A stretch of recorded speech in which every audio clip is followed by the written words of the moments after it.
pandangan Bro Taufan, sebenarnya IHSG ini karena dia udah plus gitu kan year to date, justru ini rawan nggak sih atau sensitif nggak sih untuk mengalami koreksi gitu di saat yang lain kalau udah turun banyak mungkin malah bottoming kan gitu kan logikanya. Nah menurut Bro Taufan gimana nih IHSG mungkin dalam 1 bulan atau 3 bulan ke depan? Iya, sekarang bener sih. Tadi gue juga sempat dengerin Bro Yogi sempat beberapa kasih poin ya. Tapi memang bener Indonesia ini sekarang jarang banget ya lagi jadi outliers dibandingkan dengan beberapa negara-negara lain, terutama untuk G20 sendiri gitu. Outlier dari sisi pergerakan pasar keuangannya, mata uangnya, kemudian kondisi makroekonominya gitu. Jadi kalau yang lain itu lagi pada inflasi tinggi, Indonesia inflasinya masih rendah. Kemudian kayak Amerika tadi ya, Bro Jogi sempat mention udah masuk bearish market, Indonesia year to date-nya masih positif gitu dibandingkan negara-negara juga.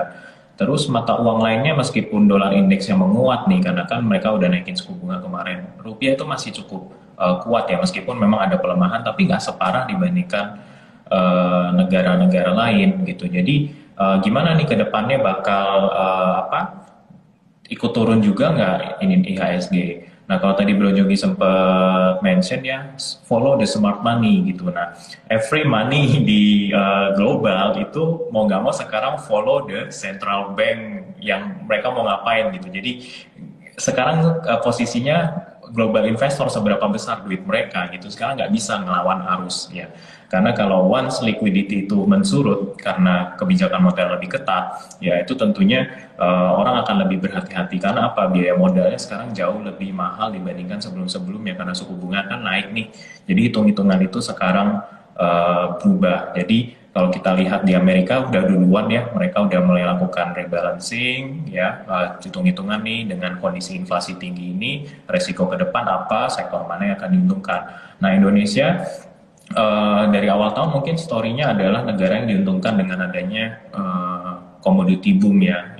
Tapi kan dengan kenaikan suku bunga ini kan ada faktor resesi yang bakal timbul nih dalam jangka pendek ini gitu. Jadi tentunya demand secara global itu kan turun.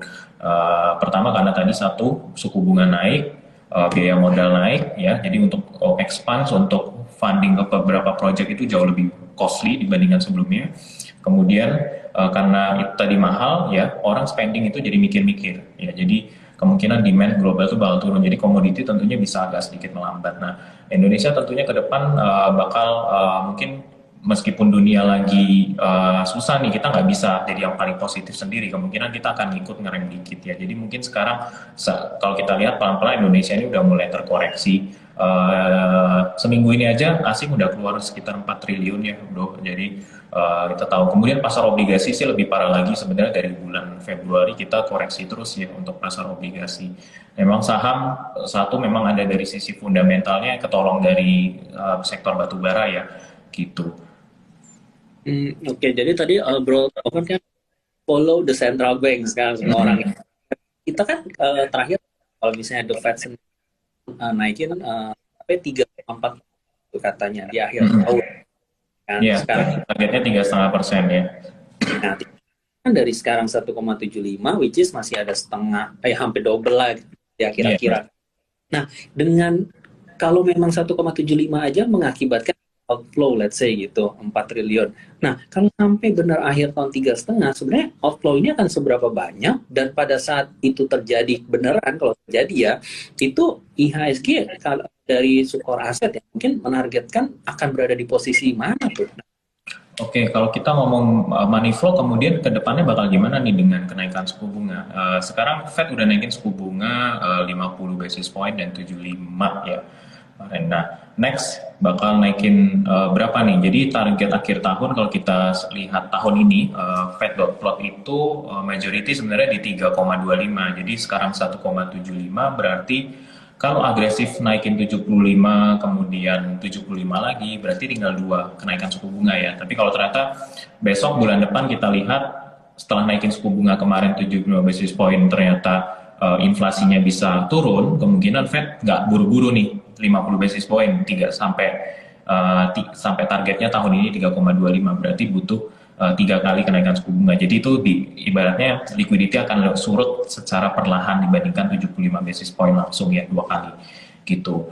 Nah dampaknya gimana sih terhadap arus dana asing ya yang ada di Indonesia? Apakah bakal keluar semua apa enggak gitu ya? Tentunya keluar pelan-pelan gitu. Tapi faktor utama yang mempengaruhi adalah satu kondisi makro fundamental Indonesia sendiri. Pertama apa yang dilihat? Rupiah dulu.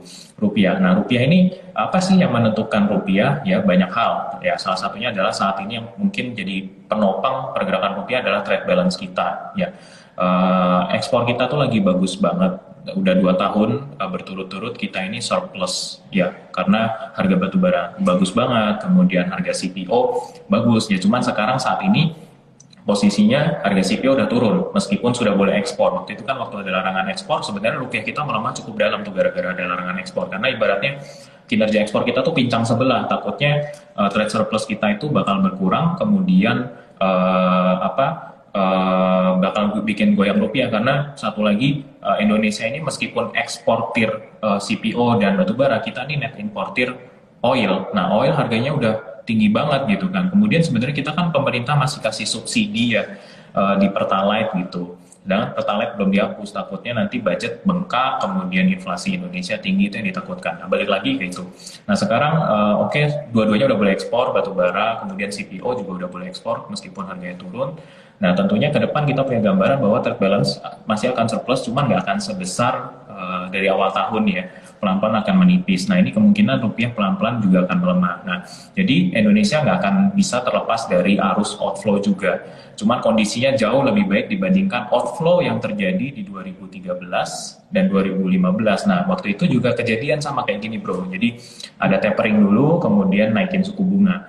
Yaitu outflow-nya banyak banget sih dari pasar obligasi terutama dan IHSG gitu. Nah sekarang posisi IHSG sendiri juga porsi asing itu sebenarnya udah nggak terlalu banyak sih dari dulu.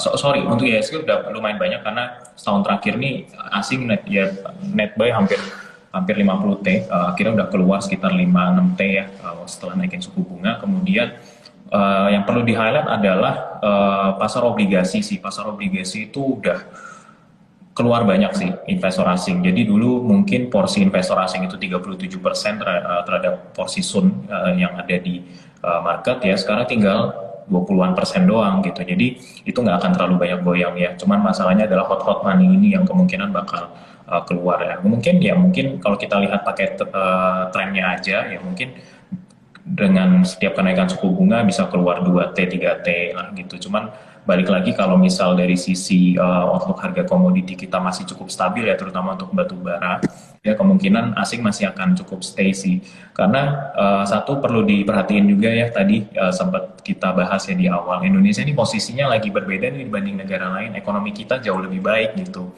ya, ekonomi negara lain lagi pada resesi kita justru malah baru tumbuh ya kredit kita baru tumbuh dan sebagainya jadi mungkin ya, orang akan melihat di negara mereka oh lagi susah nih pertumbuhan slow ya tentunya smart money itu juga akan mikir yang global investor punya akan mikir negara mana yang masih bakal kasih bisa growth cukup oke ya mungkin salah satunya nanti akan dilirik Indonesia gitu tapi tetap ada resiko outflow ya udah pastilah gitu nggak bisa terhindarkan kalau misal bank sentral secara global itu serempak nih sekarang naikin suku bunga yang dimana artinya liquidity global berkurang ya Indonesia kemungkinan juga akan kena imbasnya. Oke, nah berarti lu tim yang mana nih? Tim yang bullish IHSG di akhir tahun apa yang bear? Masih bullish, cuman outlook-nya mungkin agak sedikit turun sih bro. Tadi kan sempat ditanya ya, IHSG ini akhir tahun bisa berapa? Mungkin waktu kemarin Fed nggak terlalu agresif karena inflasinya yang sampai 8 hampir 10% gitu. Mungkin kita targetin 7.800 gitu cukup optimis. Tapi karena ini sepertinya Fed tuh buru-buru banget nih neken harga untuk turun gitu. Jadi kemungkinan IHSG bisa 7.500 di dari level sekarang aja dengan waktu sampai akhir tahun itu masih cukup oke. Tapi itu dengan catatan sih bro, harga batu bara nggak turun terlalu dalam ya. Ya harga batu bara yang penting nggak terlalu turun dalam sampai di bawah 200-an mungkin itu masih bisa jadi penggerak IHSG ya saham-saham terutama energi gitu, dan juga itu membantu fundamental kita ya, kinerja ekspor terutama dari sisi trade balance-nya. CPO memang ada penurunan, cuman harusnya nggak terlalu banyak signifikan, tapi toh turun ke 4.500 sekarang itu juga masih jauh lebih tinggi dibandingkan tahun lalu ya. Oke, dengan catatan tadi bisa patokannya ya, kira-kira batu bara. Nah, oke. Kalau yang misalnya The Fed buru-buru menaikkan suku bunga ya bro, itu sebenarnya price in belum sih dengan Dow Jones sekarang kan sebenarnya di psikologis ya, turunnya hampir 2% dari peaknya. Tapi kalau dilihat-lihat memang ini atas waktu belum pandemi 29-an. Berarti kan krusial. Kalau ketembus mungkin jadi kayak flag nih, bisa ke bawah lagi. Nah, tapi apakah sekarang udah di price in nih kenaikan Fed oleh market? Ya, saat ini sih kita melihat sebenarnya udah di price in terhadap komentar Jerome Powell yang paling baru gitu kan. Jadi dia bilang inflasi ini kemungkinan belum turun akan cepat gitu. Tapi ternyata kalau misal inflasinya beneran nggak turun gitu, ya kemungkinan marketnya bisa miris lagi gitu. Jadi Fed mau nggak mau pakai apa? Pakai cara lain gitu. Mungkin QT-nya di quantitative tightening-nya itu digedein lagi. Sekarang kan 95 juta dolar per bulan ya, mungkin digedein jadi 120, let's say digedein 30%. Contoh ya. Jadi liquidity lebih cepat lagi berkurang di market. Itu contoh. Tapi kalau ternyata inflasinya works gitu kan, turun gitu. Habis naikin suku bunga, inflasi turun, ya berarti market justru malah happy. Kenapa bisa happy? Berarti apa yang dilakukan Fed efektif. Karena efektif, ya timeline pengetatan liquidity ini bisa jauh lebih cepat terjadi. Ya, which is apa? Kalau liquidity-nya cepat berkurang, ya untuk rebound lagi, ekonomi nanti next pindah ke siklus barunya, berarti penurunan suku bunga itu mungkin bisa terjadi di akhir tahun depan. Ya, market lebih more than happy untuk dapat skenario seperti itu dibandingkan naikin bunga terus-terus dalam waktu yang lama gitu. Karena kan ibaratnya kita sayat pelan-pelan gitu dengan waktu yang lama kan gak enak banget. Mending digebukin aja sekalian sekarang ya, biar bangunnya langsung cepet gitu. Jadi ibaratnya kayak gitulah. Oke, berarti kita mesti pantau ya inflasinya ini beneran udah di area peak atau sebenarnya nggak efek gitu dengan naikin kita harus nunggu sih bulan depan gimana komentarinya. Yang penting kita sebenarnya komentarinya sih udah oke ya, kita ngelihat bahwa Fed udah komitmen nih ngasih bakal agresif. Cuman apakah policy ini udah efektif apa enggak gitu terhadap inflasinya. Jadi besok yang bulan depan harus kita lihat nih angka inflasinya. Kalau ternyata turun jadi 7% gitu, wah itu aman lah gitu. Berarti market ternyata terlalu konservatif kemarin, jadi bisa sekarang lebih optimis lagi, ya itu bisa rebound lebih baik sih.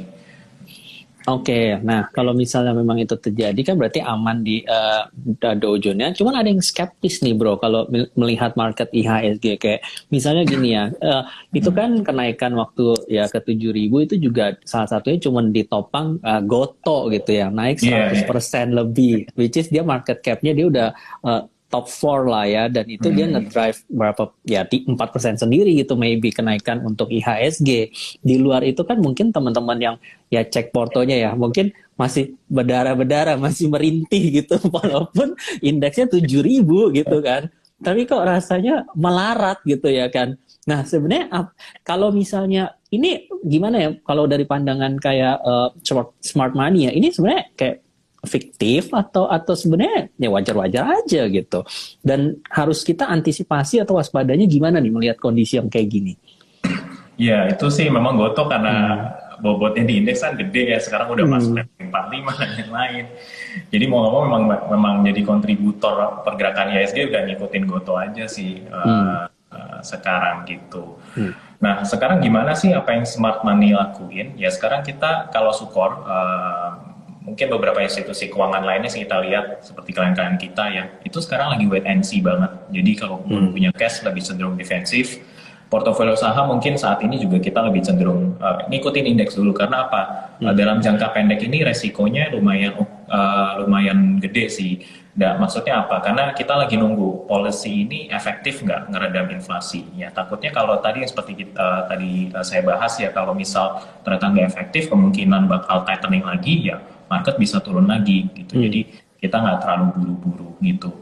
Nah, kenapa sih market ada koreksi sih belakangan ini ya, selain dari Fed tightening, kalau kita ngomong secara seasonality ya biasa habis laporan keuangan kuartal satu keluar, kemudian habis bulan Mei bayar dividen ya biasa kan market turun ya gitu. Jadi wajar sih saat ini mulai koreksi sembari juga ada perubahan kebijakan moneter, jadi orang hitung-hitungannya saat ini berubah sih.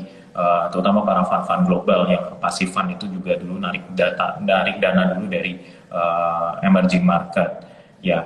Itu sekarang tunggu aja. Mungkin kita melihat market ini terbalance-nya bakal seperti ini, bakal cenderung sideways, agak koreksi lah sampai bulan Juli inilah. Melihat kemungkinan memang goto karena udah masuk indeks ya.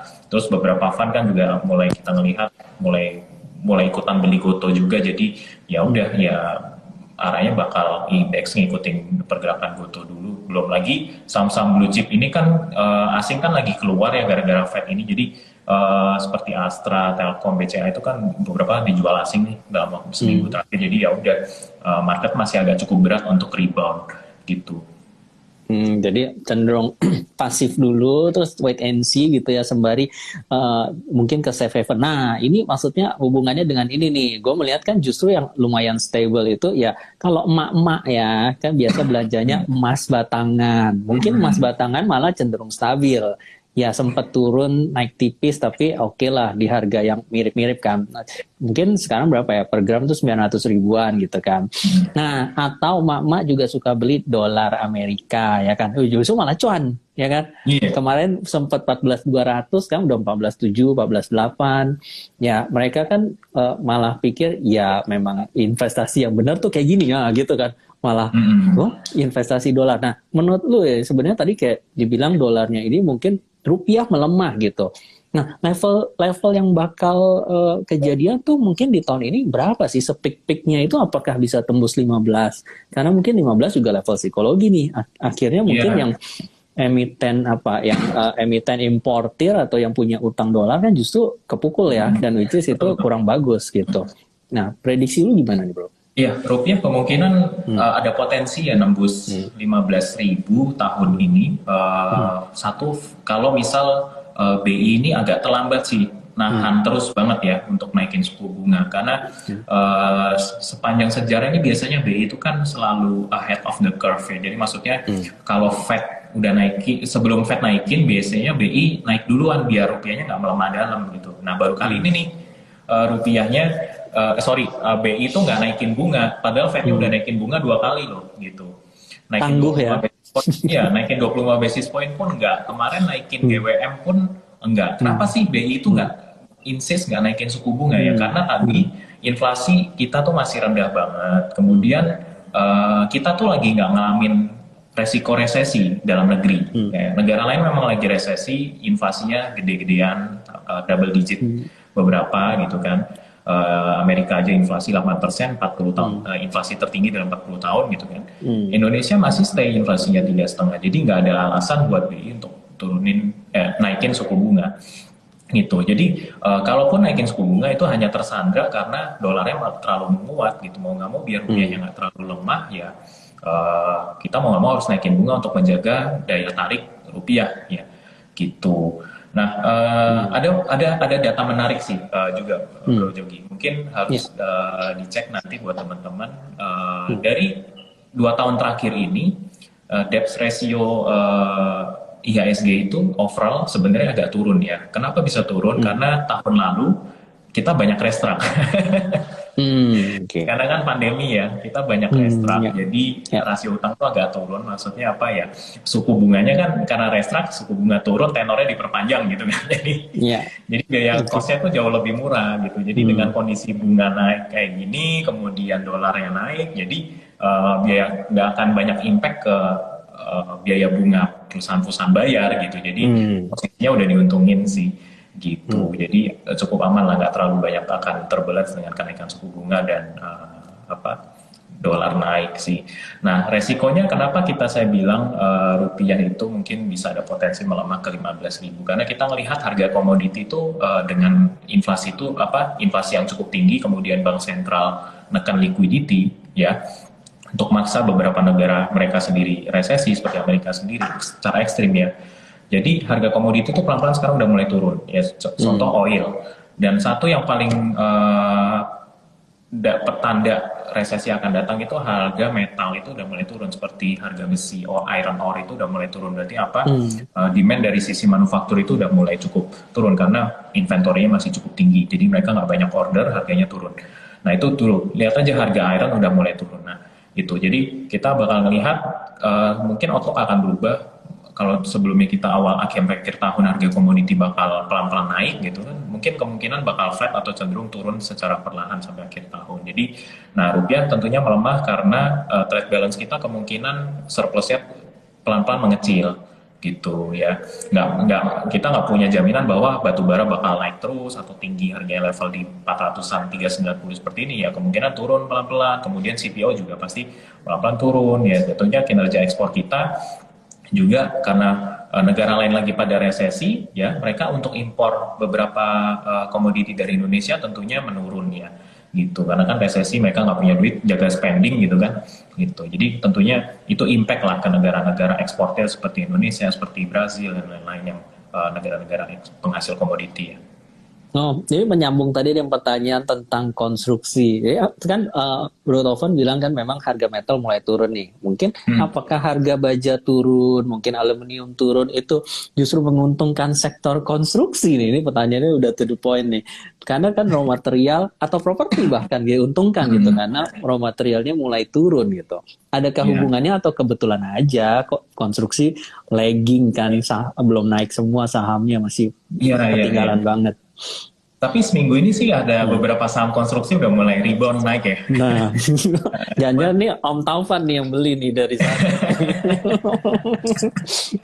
Iya. Belum belum. Jadi kalau Hmm. sektor konstruksi, Hmm. terutama karya-karya ya, Hmm. sepertinya tahun ini masih cukup berat karena pemerintah belum berubah anggarannya ya untuk bansos tuh Hmm. masih. Jadi belum Hmm. fokus balik lagi lah ke pembangunan infrastruktur. Hmm. We'll see tahun depan gimana. Karena balik lagi kita harus lihat nih pembangunan infrastruktur pemerintah ini mulai dikebutin lagi nggak gitu Hmm. kan. Selama ini kan status pandemi juga belum dirubah jadi endemi, Hmm. kemudian dari sisi anggaran pemerintah perencanaannya juga belum balik lagi diubah untuk ekspansi gitu kan, karena masih spending untuk penanggulangan, kemudian untuk jaga daya beli masyarakat dari sisi subsidi, jadi makanya CPO harganya ditekan banget, kemudian pertalite juga masih ada gitu ya, makanya kemungkinan sektor infrastruktur, sektor konstruksi ini kemungkinan masih agak berat ya, karena mereka butuh banget dana dari Hmm. pemerintah kan. Apalagi kan Oke. tahu sendiri, pemerintah kalau misal mereka punya proyek ya, pemerintah kalau kayak gini kan anggarannya tantar aja bayarnya gitu ke mereka Hmm. gitu. Kan mereka juga harus cari funding juga di tempat lain. Oke, nah tapi kalau misalnya ngomongin sektor favorit dari Sukor gitu ya sebagai smart money-nya, itu boleh di-spill nggak sektor-sektor apa yang mungkin lagi jadi incaran untuk semester 2 gitu? Eh, Mungkin kita baru ngomong sampai Hmm. Q3 dulu ya bro, karena Hmm. kayaknya kita berubah pandangan, soalnya ini kan Hmm. arah kebijakan moneter lagi tiba-tiba ekstrim nih, Hmm. arahnya mengetat semua gitu. Sampai akhir Q3 ini mungkin kita masih into call ya, terutama untuk Hmm. yang yang high calorie coal yang bisa ekspor sana. Hmm. Sekarang mungkin kita juga tambah sedikit lah di yang batubara yang punya low calorie juga, kemudian yang Hmm. DMO-nya cukup tinggi ya. Jadi kan sekarang kan ada BLU itu ya, untuk DMO yang udah di atas 25% udah pakai harga market kan. Jadi seperti Ya. PTBA itu kan akan diuntungkan sekali. Ini Hmm. kan beberapa batubara yang mungkin DMO-nya nggak belum achieve sampai 20%-an gitu kan. Gitu. Jadi kita masih fokus di situ. Meskipun memang tadi sempat saya bilang sih bro, sekarang kita lagi pasif banget, lagi nunggu market wait and see. Jadi kemarin di bulan Mei itu sampai bulan ini sih kemarin kita beberapa kan udah bagi dividen dan sebagainya, kita take profit sebagian nih beberapa saham yang udah untung, Oh. terutama saham-saham batubara. Nah Hmm. karena apa, kita antisipasi nih nanti kalau misal ada perubahan kebijakan moneter ini, impact-nya bakal ke sektor apa? Apakah outlook komoditi cepet banget nih siklusnya langsung tiba-tiba turun harganya atau tidak gitu. Kalau tidak ya kita akan tambah lagi nanti ya, karena kita masih ekspektasi Hmm. market masih bakal koreksi. Dan biasanya sih kalau kita ngomong secara siklus, kemungkinan dengan suku bunga naik seperti ini, next itu banking lagi atau consumer goods sih ya, Hmm. gitu untuk di Indo ya, untuk dalam negeri sendiri. Mungkin properti juga mulai dilirik ya, karena kita lihat sih beberapa segmen properti sih udah mulai naik ya. KPR juga di bank kita lihat udah pelan-pelan mulai jalan, meskipun masih terbatas di segmen middle upper, cuman kita akan lihat ke depannya seperti apa. So far fokus utama masih energi ya, batu bara. Oke, tadi menarik menyinggung sektor consumer gitu. Sebenarnya consumer ini diuntungkan apakah karena daya beli kita sudah naik gitu? Since mungkin kalau aku lihat ya di Amerika ya, misalnya kita mirroring ke sana, sebenarnya kan personal saving rate itu kan turun kan. Justru dia jauh melemah karena ya tadi mungkin cicilan KPR-nya udah naik karena bunganya naik double. Terus ya cicilan-cicilan pokoknya udah pasti naik, harga food itu pasti udah naik kemahalan. Sebenarnya kan daya belinya mungkin ya dengan uang $1 yang sama kan akhirnya dapat barangnya lebih dikit gitu. Bensin juga naik kan. Nah kalau di Indonesia tuh gimana ya polanya? Apakah orang sebenarnya savingnya masih banyak gitu, masih bisa belanja? Sehingga itu menarik untuk consumer gitu. Nah, sekarang kalau kita ngobrol sama bank ya, DPK, liquidity itu masih banyak banget ya. Jadi orang savingnya tuh masih banyak. Itulah kenapa rate deposito itu sampai sekarang nggak naik-naik. Karena bank itu, meskipun tadi saya sempat bilang kredit udah mulai jalan, cuman dari ibaratnya kalau kita bandingin sama pertumbuhan DPK, itu masih kalah jauh sih pertumbuhan kredit terbandingkan pertumbuhan DPK gitu. Jadi bank ini kondisinya saat ini masih over liquidity. Nah, berbeda ya sama Amerika, tadi juga bunga KPR-nya naik dari tahun lalu mungkin cuma 2%, sekarang bunga KPR mereka 6% gitu. Harga bensin ini mau summer ya, summer tuh kan biasa mereka traveling, jalan-jalan gitu, liburan gitu kan. Bensin sekarang udah berapa per galon mereka per 5 liter kan, bensin udah 20.000 lah per liter mereka di sana. 20 ribuan lebih itu mahal banget bagi orang sana. Ya, jadi makanya personal saving rate itu mereka turun. Nah, satu juga faktor adalah spending yang mereka lakukan saat ini tuh dari tahun lalu kebanyakan itu dibiayain pakai kartu kredit. Jadi once bunga naik ya udah kan mereka gitu kan. Nah, Indonesia beda nih. Indonesia itu yang masih beli itu cash gitu kan, bicara gitu terus. Kalau untuk spending yang kecil-kecil ya, terus juga kita ini baru mulai aktif lagi spendingnya itu kan di Lebaran kemarin ya, dan sekarang nih kita lihat orang baru mulai libur sekolah, baru mulai spending lagi nih, jalan liburan, jalan-jalan kayak gitu. Jadi momentumnya kita justru baru mulai dibandingkan negara-negara kemarin itu, negara-negara mereka. Ya, jadi spending kita tuh masih cukup kuat. Itulah kenapa consumer good kita masih punya outlook positif ya. Cuman bukan jadi fokus utama kami, cuman kita melihat oh ini ada peluang nih di sini, tapi tetap kita masih pantau. Kemudian dari sisi consumer good juga mungkin yang bisa dilihat adalah tentunya untuk harga bahan bakunya sendiri pun kemungkinan kan udah pelan-pelan mulai ngikutin turun ya. Mulai turun. Ya, jadi dari sisi margin sih harusnya sudah mulai membaik lagi gitu. Oke. Iya benar. Tadi kalau misalnya di orang Amerika itu pada pakai jadi kartu kredit ya buat sementara nyicil. Kalau di Indonesia orang beli pakai voucher. Makanya ada yang naik vouchernya. Saham vouchernya naik hari ini. Ya. Ya benar. Oke, nah tadi sempat kan Bro Tovan nyinggung DPK itu masih tinggi, dana pihak ketiga ya di bank itu masih tinggi sehingga bank tidak buru-buru naikin deposito. Berarti kan ya orang tadinya awam kan berpikir ya gue kalau punya deposito asik nih karena gue bentar lagi naik rate-nya. Jadi sebenarnya apakah tetap untung misalnya kalau dia naikin weighting mungkin investasinya di deposito atau sebenarnya ada yang menarik gitu misalnya kayak pasar obligasi apa yang memberikan peluang yang lebih menarik gitu.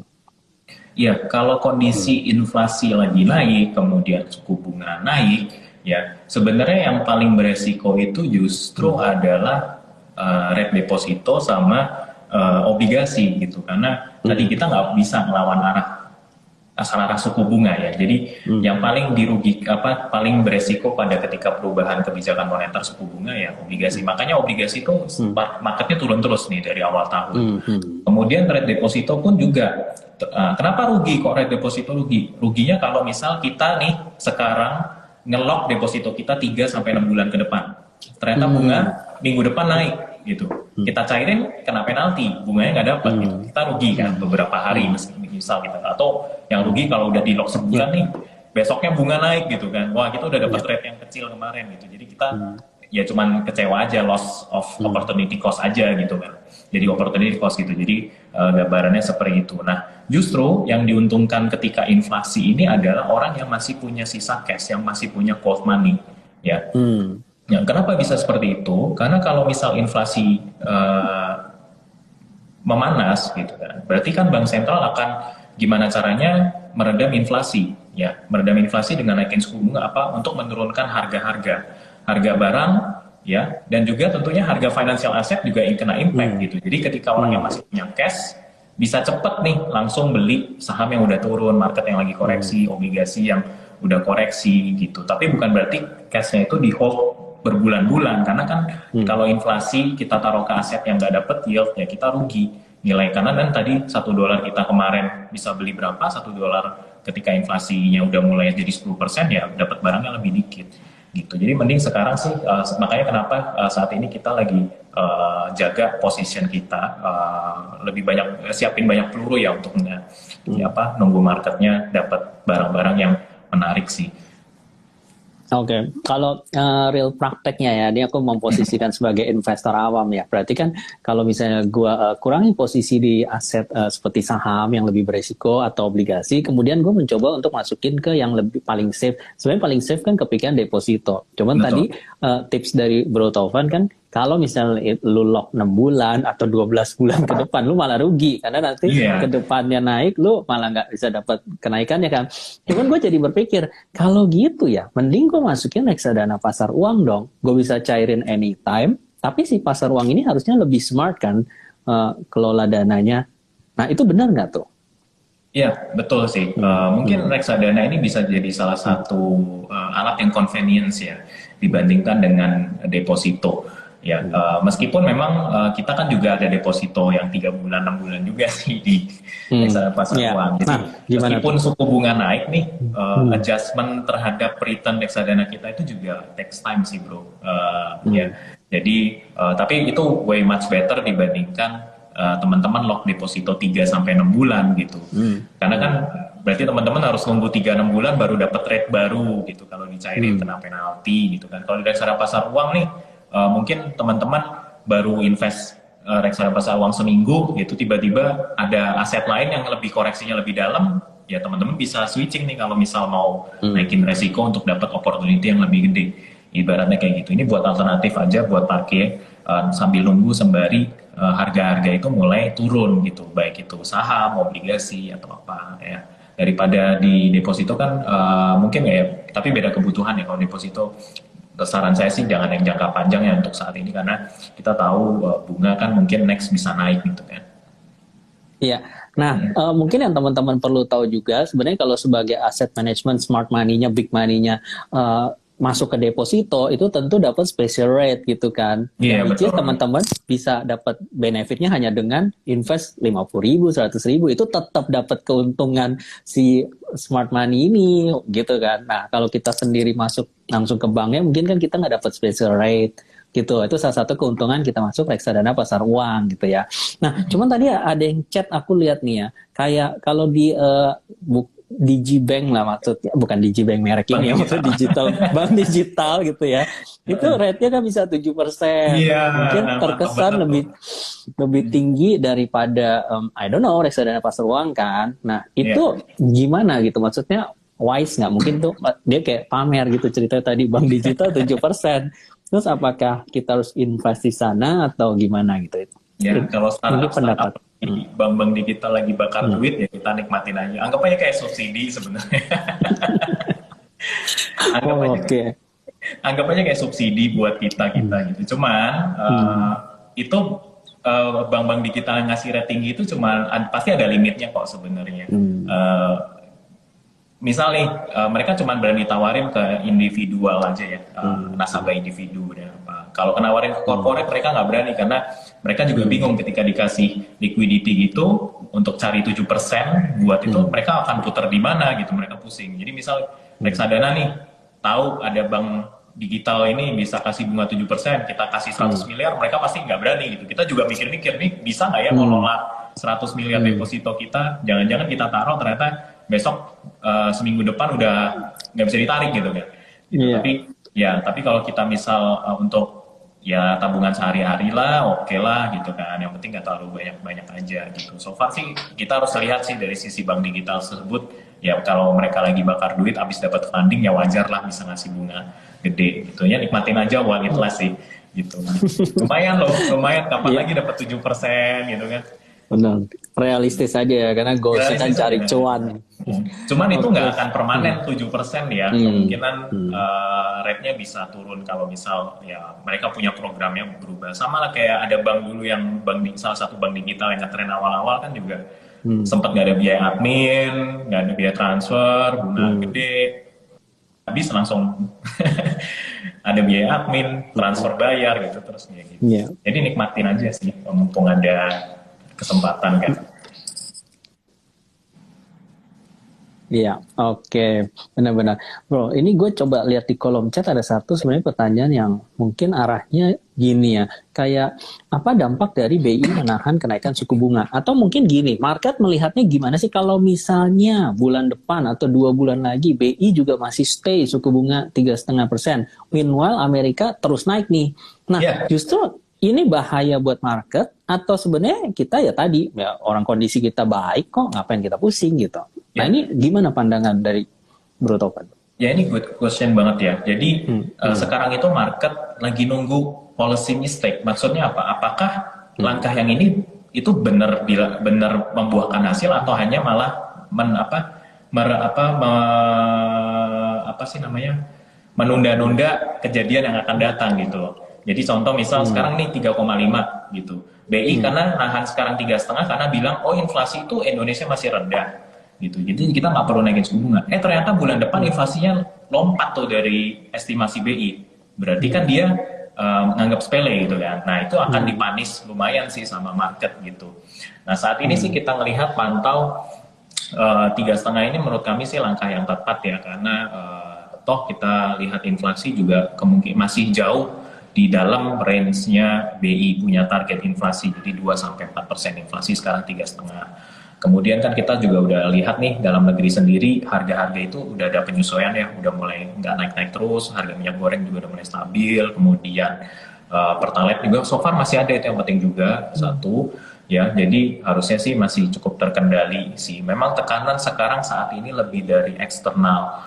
Nah dampak dari BI kemarin nggak naikin suku bunga adalah sebenarnya udah dirasain 2 minggu sebelumnya ya, sebelum pengumuman market turun, kemudian rupiah melemah, pasar obligasi juga melemah. Pas BI diumumin, oh ternyata nggak ada perubahan kebijakan sesuai dengan ekspektasi, ya udah marketnya rebound lagi pelan gitu. Tapi tentunya nggak akan rebound balik lah seperti sebelum Fed naikin suku bunga, nggak. Jadi kemungkinan masih ada koreksi sih tipis-tipis gitu. Jadi tetap yang market lagi tunggu ini adalah BI ini mau kapan naikin suku bunga, karena nggak bisa nih rupiah dibiarin melemah terus gitu kan ya, tetap harus ada bumpernya gitu.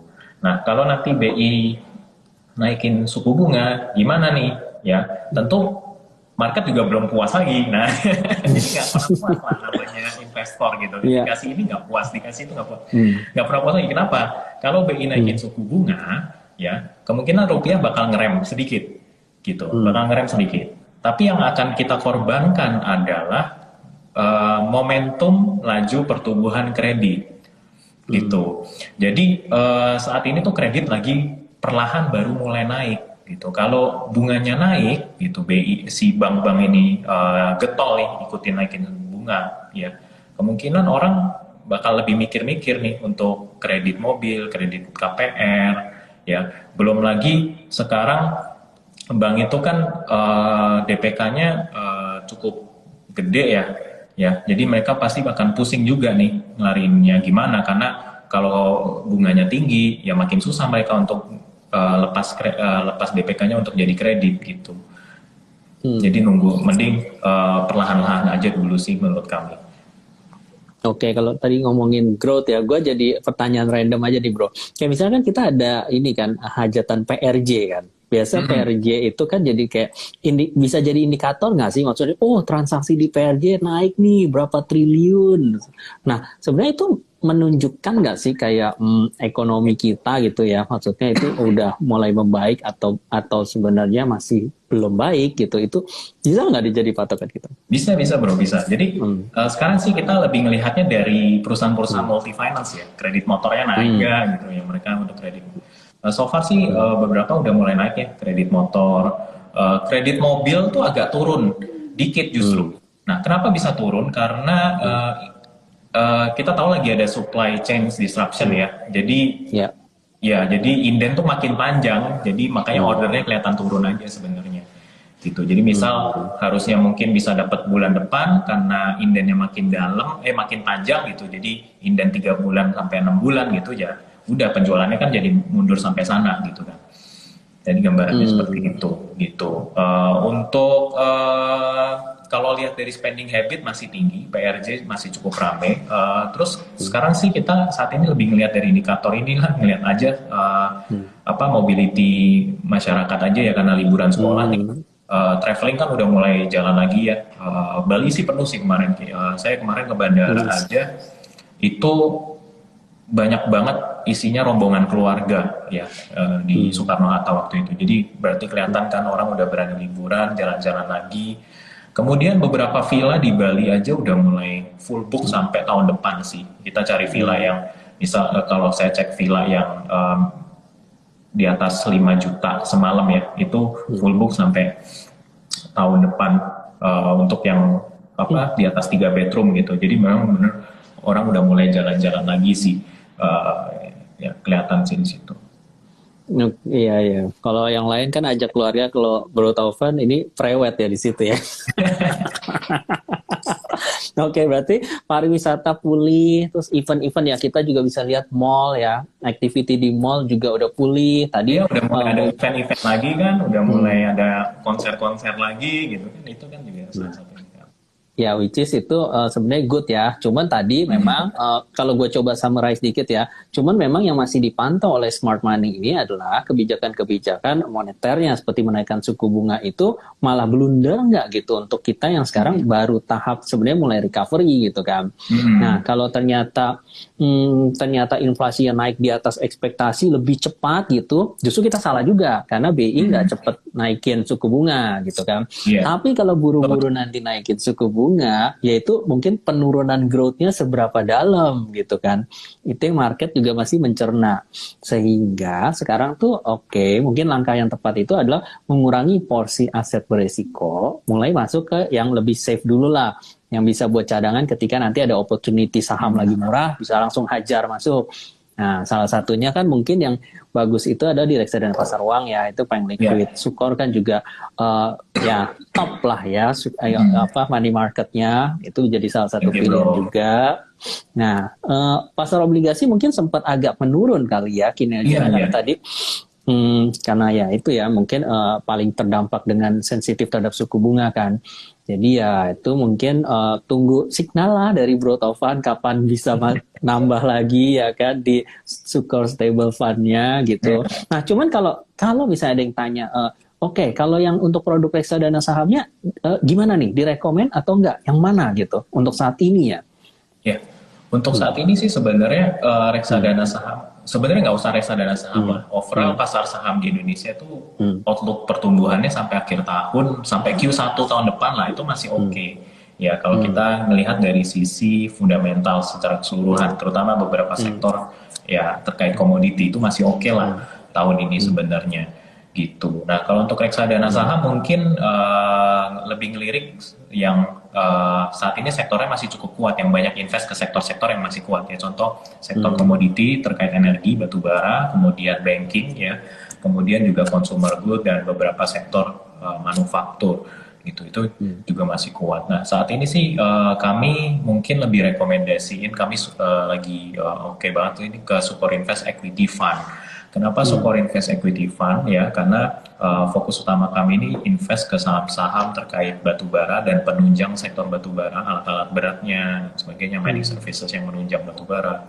Itu karena batu bara sih kita punya outlook tahun ini masih cukup stabil harga batu baranya, jadi harusnya profitability mereka nggak terlalu banyak terganggu meskipun ada penurunan, ada resesi di secara global. Kenapa? Karena posisi saat ini adalah ada kelangkaan dari beberapa energi, terutama untuk gas. Eropa ini sekarang karena nggak bisa impor gas lagi dari Rusia, mereka mulai nyalain lagi tuh PLTU mereka gitu. Jadi mereka butuh batu bara waktu yang singkat dengan cepat gitu, karena dibandingkan energi lain yang terbarukan ya, batu bara itu yang selalu readily available, tinggal digali aja sih, itu langsung available. Kalau kita pakai renewable nunggu misal pembangkit listrik tenaga air gitu, nunggu hujan, pembangkit angin nunggu anginnya musimnya yang angin kenceng gitu kan nggak bisa gitu kan.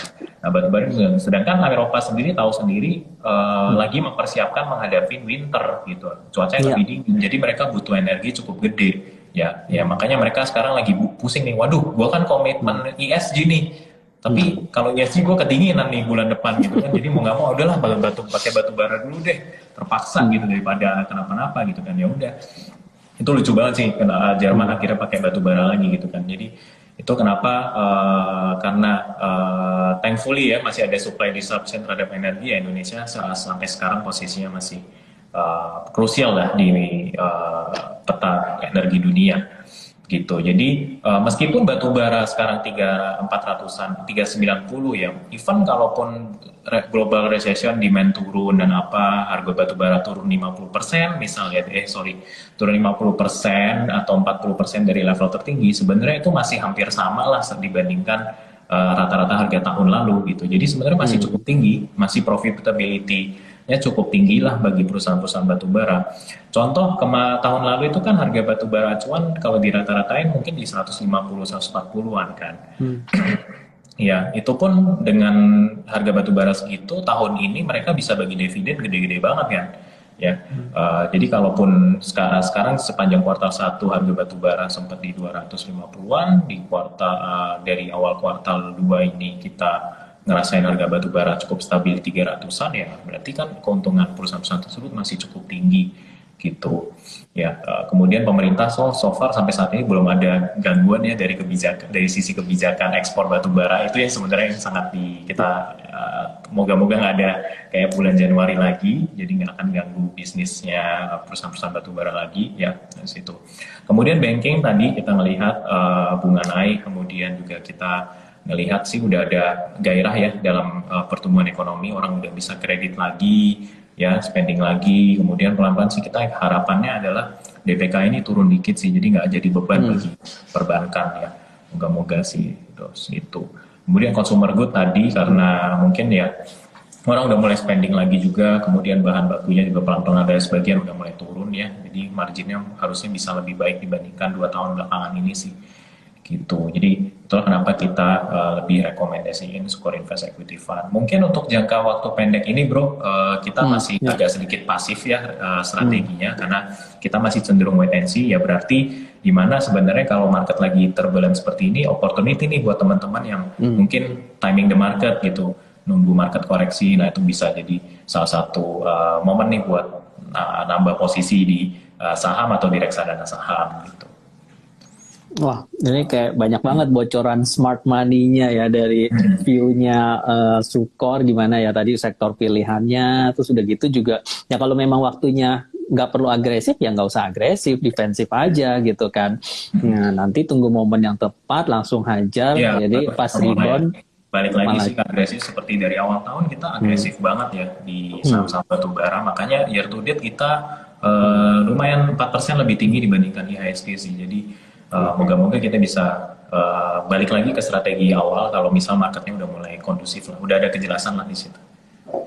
Oke, jadi ya teman-teman langsung aja ya bisa cek tuh produk-produknya Sukor di aplikasi Trima ya, Trimegah Investment Apps, bisa langsung beli secara online juga. Ada fun fact sheet-nya, boleh dibaca-baca dulu ya untuk lebih tahu gitu, yang belum tahu produk-produknya bisa pelajari dahulu. Oke, mungkin tadi statement closing itu udah statement closing ya, udah summary ya tadi yang disebutin Bro Taufan ya. Oke, kalau gitu thank you banget Bro Taufan, thank you banget teman-teman semua udah kita discuss ya bagaimana smart money, salah satunya Sukor Aset nih ya sebagai pengelola dana yang besar itu berpikir nih untuk sampai kuartal ketiga tadi udah di-spill kan sektor-sektornya, jadi kita sebagai investor retail nih atau cumi-cumi nih kita bisa tahu lah follow the smart money-nya ya. Jadi jangan salah arah, karena percuma ada berita yang teorinya begini, harusnya sektor ini naik. Tapi kalau flow money-nya nggak ke sana, ya sama aja bohong, kan gitu, benar nggak? Betul banget, betul Percuma banget. juga kan. Nah, makanya Betul. kita sering-sering dengar ide-ide atau strategi dari para smart money ini. Oke, semoga membantu teman-teman semua ya dalam mengambil keputusan investasi ke depannya. Sekali lagi, thank you banget, Bro Thank you Taufan. banget, Nanti Bro kita Joni. ngobrol-ngobrol Udah lagi di lain diundang, kesempatan. ditunggu ngobrol-ngobrol sorenya lagi sambil ngopi enak Oke. kayaknya. Oh, mantap kode itu. Oke, thank you Bro Taufan. Thank Thank you you, bro. teman-teman.